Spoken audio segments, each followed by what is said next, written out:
मंडळी, ठरलं तर मग मालिकेत आपलं स्वागत आहे. ठरलं तर मग मालिकेत सुरुवातीला दाखवलं आहे की सायली आणि अर्जुन लाडू बनवत आहेत. प्रतिमा आत्या जाणार आहेत म्हणून सायलीने सकाळी लवकर उठून लाडू बनवले आहेत आणि सर्वजण आश्चर्याने त्यांच्याकडे पाहत आहेत. दोघंजण लाडू बनवत आहेत आणि सायली अर्जुनला म्हणते, या तुम्ही हात धुवून या. आणि सर्वजण त्यांच्याकडे बघत आहेत. अस्मिता आणि अश्विन दोघंही आश्चर्याने बघत आहेत आणि अस्मिता म्हणत आहे, खूप बायकोला मदत करत आहे. अर्जुन तर खूपच बायकोला मदत करत आहे. अर्जुन म्हणतो, हो मी माझ्या बायकोला मदत करत आहे. इकडे पूर्ण आजीला पण खूप आनंद झालेला असतो. पूर्ण आजी पण आनंदाने पाहत असतात. प्रतापराव म्हणतात, आमची काही हरकत नाही अर्जुन, अशीच मदत करत राहा. चैतन्य म्हणतो, मावशी तू आणि विमलताई आता कोणतंही काम करू नको. आता सर्व जेवण अर्जुन आणि सायली वहिनीच बनवतील. सर्वजण खूप खुश असतात. सर्वजण आश्चर्याने पाहत असतात. सर्व आनंदात असतात. तेवढ्यात ही अस्मिता म्हणते, हो पण आता प्रतिमा आत्या गेल्यावर कोणतरी जेवण बनवायला पाहिजे ना. अस्मिताने प्रतिमा आत्याचा जाण्याचा विषय काढल्यामुळे सगळ्यांचं टेन्शनमध्ये येतात. सर्वजण दुःखी होतात. तितक्यात प्रतिमा आत्या, रविराज आणि प्रिया हे सर्व येतात. ते जाण्यासाठी निघालेले असतात. त्यांची जायची तयारी झालेली बघून सर्वांना दुःख होतं. रविराज, प्रतिमा आत्या आणि प्रिया जायला निघालेले असतात. तेवढ्यात सायली म्हणते, रविराज काका थोडा नाश्ता करून जा. रविराज काका म्हणतात, अगं सायली आमची सर्व तयारी झालेली आहे, आम्ही जातो आता. प्रतिमा आत्या चालल्या म्हणून पूर्ण आजी खूप दुःखी झालेल्या असतात. त्यांना खूप भावूक झालेल्या असतात. त्यांना प्रतिमा आत्या जाणार म्हणून खूप दुःख झालेलं असतं. पूर्ण आजी म्हणते, प्रतिभा तू आता परत कधी येशील. पूर्ण आजी प्रतिमा आत्याच्या डोक्यावर हात ठेवतात आणि म्हणतात, बेटा तू परत ये आणि जेव्हा परत येशील तेव्हा तुला पूर्ण आठवण आलेली असू दे, आमची ओळख ठेव. मग प्रतिमा आत्या आणि रविराज दोघेही पूर्ण आजीला नमस्कार करतात आणि जायला निघतात. प्रतिमा आत्या जाता जाता अर्जुनला आवाज देतात आणि अर्जुनच्या जवळ जातात आणि अर्जुनच्या हातामध्ये काजू बदाम देतात.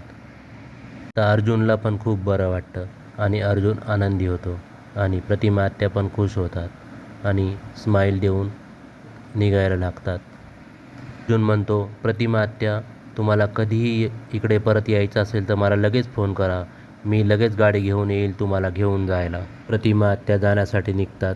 तेवढ्यात सायली प्रतिमा आत्याचा हात धरते आणि त्यांना थांबवते. त्यांच्या हातामध्ये लाडूचा डब्बा देते. तिने सकाळी उठून बनवलेले लाडू त्यांच्याकडे देते आणि तिकडे प्रिया रागाने बघत असते. तिला खूप राग आलेला असतो.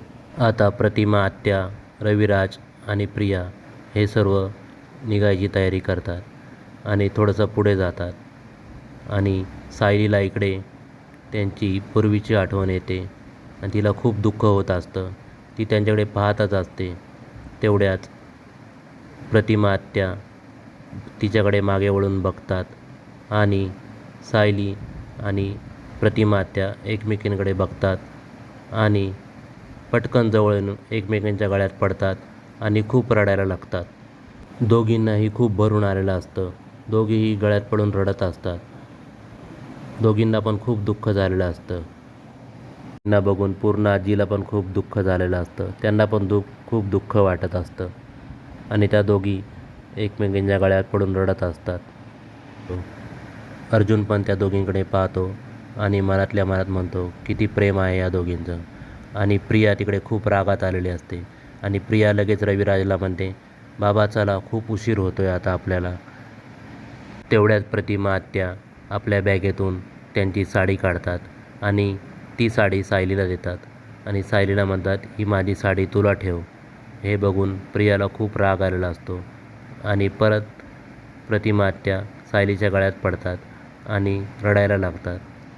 दोघी पण खूप भावूक झालेले असतात. एकमेकींच्या गळ्यात पडून रडत असतात आणि पण हे प्रियाला बघवत नाही. प्रिया तिकडनं आवाज देते, आई आपल्याला खूप उशीर होत आहे, चल आता निघूया आपण. आणि त्या जायला निघतात. प्रतिमा त्या सायलीला म्हणतात, तुझी काळजी घे. सायली म्हणते, तुम्हीही तुमची काळजी घ्या. आणि सायली खूप दुःखी होते. प्रतिमा त्या निघून गेलेल्या असतात आणि सायली खूप दुःखी झालेली असते. सायलीला अर्जुन सावरतो आणि तिला शांत करतो. इकडे प्रतिमा आत्या येणार म्हणून सुमन खूप खुश झालेली असते आणि तिची सगळी लगबग चालू असते. तिच्या हाताखाली मोलकरीण असते. तिला ती सांगत असते की पटापट आवर, आता प्रतिमा वहिनी येतील, पटापट तू सर्व आवरून घे. सुमन नागराजला आवाज देते आणि म्हणते, अहो या, तुम्ही काहीतरी मला मदत करा. नागराजला राग आलेला असतो. ज्या बाईला मी मारण्याचा प्रयत्न केला तीच बाई परत येणार आहे. त्याला खूप राग आलेला असतो.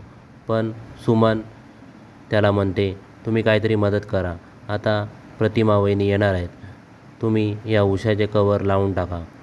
नागराजला खूप राग आलेला असतो. तरीसुद्धा नागराज सुमनला मदत करतो. तितक्यात रविराज आणि प्रतिमा आणि प्रिया दरवाजामध्ये येतात. सुमन त्यांचं औक्षण करायला ताट घेऊन येते आणि खूप खुश झालेली असते.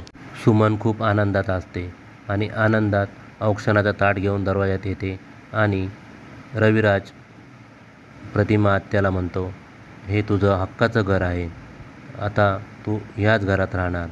आणि नागराज इकडे रागाने बघत असतो. नागराजला खूप राग आलेला असतो. तर सुमन प्रतिमा आत्याचं औक्षण करते आणि तिच्या चैतालीला सांगते की ते मापटं घेऊन ये आणि प्रतिमा आत्याचं औक्षण करून त्यांना म्हणते, लक्ष्मीच्या पावलाने घरात या तुम्ही. आणि प्रतिमा आत्या ते मापट्याला लाथ मारून घरात येणार आणि रविराजचा तेवढ्यात हात पकडतात. रविराज पण त्यांच्याकडे आश्चर्याने पाहतो. रविराज पण प्रतिमा आत्याकडे आश्चर्याने पाहत राहतात. प्रतिमा आत्याने रविराज यांचा हात पकडलेला असतो आणि प्रतिमा आत्या माप ओलांडून घरामध्ये येतात. इथे नागराजला खूप टेन्शन झालेलं असतं की प्रतिमा आत्याला सगळं आठवणार तर नाही. प्रतिमा आत्या घरात येतात आणि सर्व घराकडे एकदम बारकाईने पाहत राहतात. बारकाईने पाहता पाहता त्या आपल्या फोटोजवळ जातात आणि त्यांचा आणि तन्वीचा फोटो असतो त्याच्याकडे पाहत राहतात. इकडे नागराज आणि प्रिया एकमेकांकडे बघतात आणि विचार करत राहतात, प्रतिमा आत्याला काय आठवणार तर नाही ना. आणि प्रतिमा आत्या सर्व घरामध्ये पाहत असतात. सगळ्या घरात बारकाईने पाहत असतात. रविराज प्रियाला म्हणतात की तुझी आई घरात आल्यामुळे आता घरात किती छान वाटतंय, चांगलं वाटतंय. प्रिया म्हणते, हो बाबा, हो, खूप छान वाटतंय. रविराज प्रतिमाला म्हणतात, चल प्रतिमा, मी तुला रूम दाखवतो. आणि रविराज प्रतिमाला घेऊन जातात आणि तिकडे नागराज आणि प्रिया दोघे एकमेकांसंगती बोलायला लागतात. नागराज खूप भडकलेला असतो. नागराज प्रियाला म्हणतो, काय गं प्रिया, तुला काय गरज होती हिला इकडे आणायची? हिला जर इकडे तिच्या पूर्वीच्या आठवण सगळ्या आल्या तर आपण काय करणार? तर प्रिया म्हणते, अरे तिकडे पण येऊ शकली असती तिला आठवण. प्रिया म्हणते, आपण तिला कसली आठवण येऊन द्यायची नाही, आपण तिच्यावर कंट्रोल ठेवायचा. आणि इकडे सायली खूप दुःखात असते आणि अर्जुन तिला सावरत असतो. तर मंडळी, ह्या भागात एवढंच दाखवलं आहे. भेटूया पुढच्या भागात. व्हिडिओ आवडला असेल तर सबस्क्राईब करा, लाईक करा, शेअर करा.